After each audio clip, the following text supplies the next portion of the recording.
یہ اس زمانے کی بات ہے جب کراچی میں کیا امن و امان پورے ملک کے امن و امان سے بھی زیادہ تباہال برباد تھا، اور اس امن و امان کے جو دو بہترین قسم کے کھلاڑی آپس میں مقابلہ کر رہے تھے، ان میں نصیر اللہ بابر صاحب وفاقی گورنمنٹ سے تھے، اور متحدہ قومی موومنٹ الطاف گروپ کراچی میں تھا۔ اس دوران کراچی میں تقریباً روزانہ 70، 80 اور 100 کے قریب قتل بھی ہوتے تھے، لیکن الطاف حسین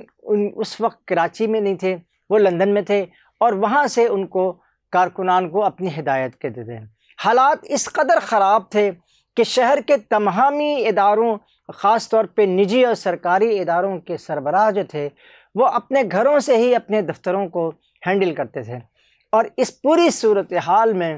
الطاف حسین کی جو پارٹی تھی وہ اسٹیٹ کے سامنے کھڑے ہونے کی کوشش کر رہی تھی، لیکن اس کے بارے میں خود الطاف حسین کا کہنا تھا کہ کارکنان ایسی جگہ چھپ جائیں جہاں سورج کی کرنیں بھی ان کو نہ دیکھ سکیں۔ لیکن اس کے باوجود بھی کراچی میں عام افراد کو بھی مارا گیا، اور الطاف صاحب کا کہنا ہے، الطاف حسین کا، کہ وہ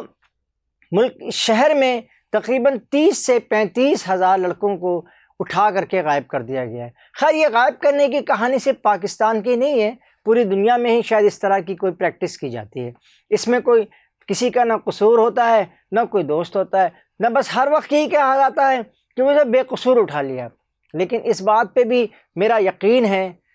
کہ قصور کی کہیں نہ کہیں سے کوئی خوشبو آ رہی ہوتی ہے یا بدبو نظر آ رہی ہوتی ہے، جس کے بعد کسی کو گرفتار کیا جاتا ہے۔ الطاف حسین اب دوبارہ، جیسے میں نے آپ کو پہلے ویلاگ میں بتایا تھا کہ الطاف حسین دوبارہ واپس آ رہے ہیں کراچی میں، تو سوال یہ پیدا ہوتا ہے کہ کیا الطاف حسین اب کسی نئے نظریے کے تحت آ رہے ہیں؟ الطاف حسین نے تقریباً درجنوں مرتبہ ہمارے اسٹیبلشمنٹ سے معافی بھی مانگی ہے لیکن یہ معافی نہیں ہو سکی۔ اب کیا یہ معافی ہو جائے گی؟ اور کیا جو پہلے الطاف حسین صاحب کا لہجہ تھا اور اب کا جو لہجہ ہے اس میں کوئی تبدیلی بھی نظر آ رہی ہے؟ بالکل ایسا ہی ہے۔ آپ کو میں ایک بات اس سلسلے میں بتاتا چلوں کہ یہ جو متحدہ قومی موومنٹ جو بعد میں بنی یہ پہلے مہاجر قومی موومنٹ کے نام سے اس شہر میں اپنے پہلے الیکشن جو ہے اس نے مہاجر قومی موومنٹ کے نام سے شروع کیا۔ اس کے بعد تکبیر کے ایڈیٹر صلاح الدین صاحب اور دیگر افراد نے الطاف حسین پر اداریہ لکھے، اور ملک کے اور بھی دیگر اخبارات میں یہ اداریے چھپے کہ یہ کتنی بڑی پارٹی ہے اور اس کے اتنے کارکنان ہیں اور اس کے اتنے اچھے منظم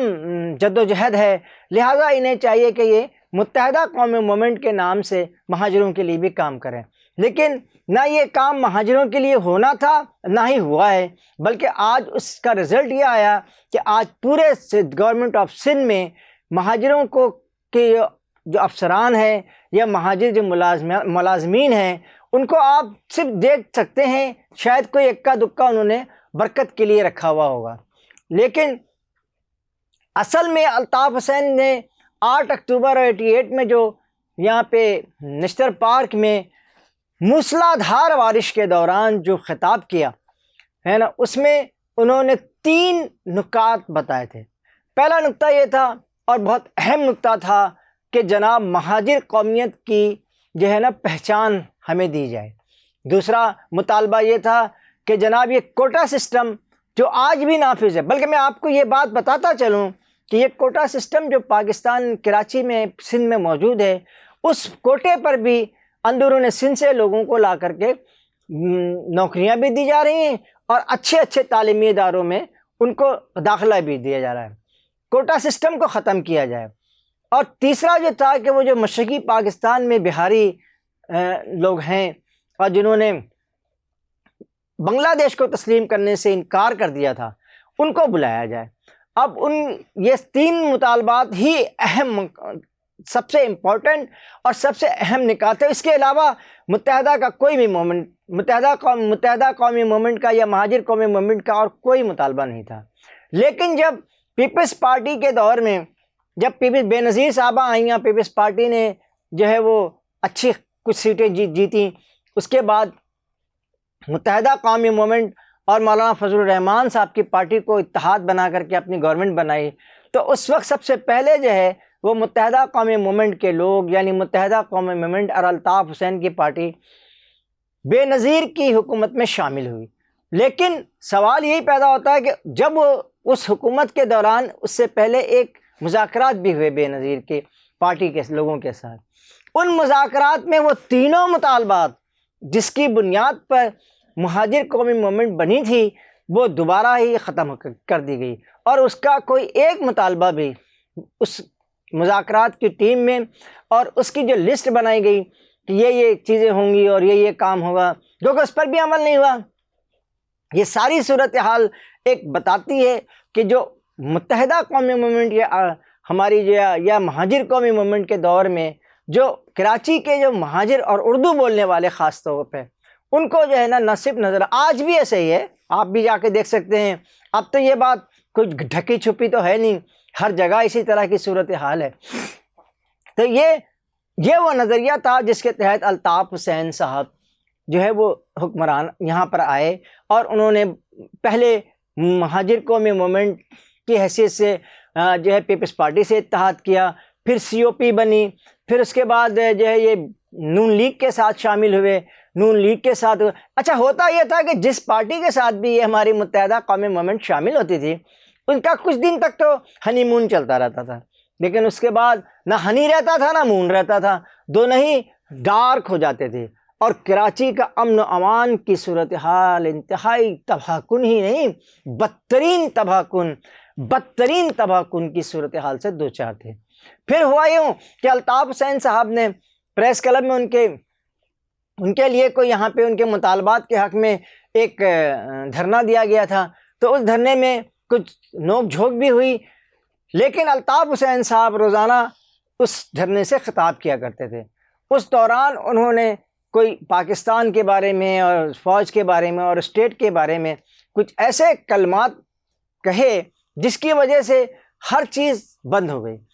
اور اس کے بعد جو صورتحال مزید خراب ہوئی، اور اس پوری صورتحال کے بعد ایم کیو ایم پاکستان بنائی گئی، جو آپ دیکھ رہے ہیں کہ خالد مقبول صاحب اور جو ہے مصطفیٰ کمال اور ڈاکٹر فاروق ستار، اور یہ میں ایک اور بات یہ بتاتا رہا ہوں، نصیر اللہ بابر صاحب یہ بھی کہتے تھے کہ عمران فاروق مرحوم جو اب نہیں ہے، وہ جو ہے عمران فاروق صاحب جو ہے وہ ٹرک پہ بیٹھ کر کے اور یہ کارکنان کو ہدایت دیتے ہیں، لیکن عمران فاروق کے بارے میں پھر نصیر اللہ بابر نے کہا کہ شاید وہ کسی مقابلے میں انکاؤنٹر میں مارے گئے ہیں، لیکن ان کی لاش نہیں ملی، لیکن ایک طویل عرصے کے بعد یعنی چند ماہ کے بعد جو ہے عمران خان لندن میں ایئرپورٹ پہ نمودار ہوئے، اور انہوں نے بتایا کہ جی میں تو یہیں کراچی میں تھا، کراچی سے وہ کسی طرح لندن پہنچ گئے۔ یہ ساری ایسی صورتحال، اچھا اس طرح کی جو کام ہوتے بھی رہے۔ اور ایک اور بات بھی بتا چلو مختصراً کہ یہ جو ہمارے اشرف العباد صاحب جو 11 سال سندھ کے گورنر رہے ہیں، انہوں نے یہ بات بتا دی تھی کہ یہ گورنر صاحب جو ہیں ان کے بارے میں یہ کہا جاتا تھا کہ یہ جنا پور کا کوئی نقشہ لے کر کے یہ وہاں لندن گئے ہیں، ہے نا، اور وہاں جا کر کے وہاں پہ عالمی اسٹیبلشمنٹ سے بات چیت کر رہے ہیں، اور ان کے ساتھ نہال بھی تھے اور ان کی اہلیہ بھی تھیں، نہال ہاشمی اور ان کی اہلیہ بھی شامل تھیں۔ لہٰذا یہ پوری جو آپ کی جو حالات تھے، اس کے بعد بھی کراچی کا امن نہ کل قائم ہو سکا ہے نہ آج قائم ہے۔ ایک بات میں آپ کو بتاتا چلوں کہ آج کل الطاف حسین صاحب کا ایک ویڈیو ریلیز ہو رہا ہے جس میں وہ کہہ رہے ہیں کہ پنجابی بولیں آزادی اور سرائکی بولیں آزادی اور ہندکو بولیں آزادی، لیکن اس سلسلے میں پیپلز پارٹی کے دور میں سندھ کے گورنر کمال اصفر صاحب ہوا کرتے تھے۔ کمال اصفر صاحب نے غیر ملکی سرمایہ کاروں اور ملکی سرمایہ کاروں سے جب بات کی تو اس میں سے ایک غیر ملکی سرمایہ کار نے کہا کہ یہ جو متحدہ کے لوگ ہیں یہ کہتے ہیں کہ یہ فریڈم فائٹر ہیں، یعنی آزادی کے جو ہیں وہ لوگ ہیں اور یہ آزادی چاہتے ہیں، اس بارے میں آپ کی کیا رائے ہے؟ کمال اصفر نے انتہائی تاریخی جملہ ادا کیا، انہوں نے کہا کہ جناب یہ جو آپ بتا رہے ہیں فریڈم فائٹر والی یا آزادی کی جدوجہد، یہ 1947 میں قیام پاکستان کے بعد ختم ہو گئی ہے۔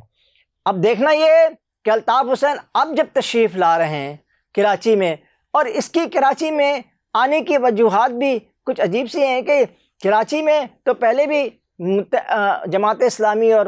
وہ آپ کی پیپلز پارٹی کام کر رہی ہے، لیکن لگتا یہ ہے کہ اب یہ صحیح طور سے ڈیلیور نہیں کر پائے ہیں، جس کے لیے لوگ جو ہیں اب الطاف حسین کی آواز لگا رہے ہیں۔ اس کے ساتھ ہی قاضی جاوید آپ سے اجازت چاہتا ہے۔ اللہ نگہبان۔ السلام علیکم۔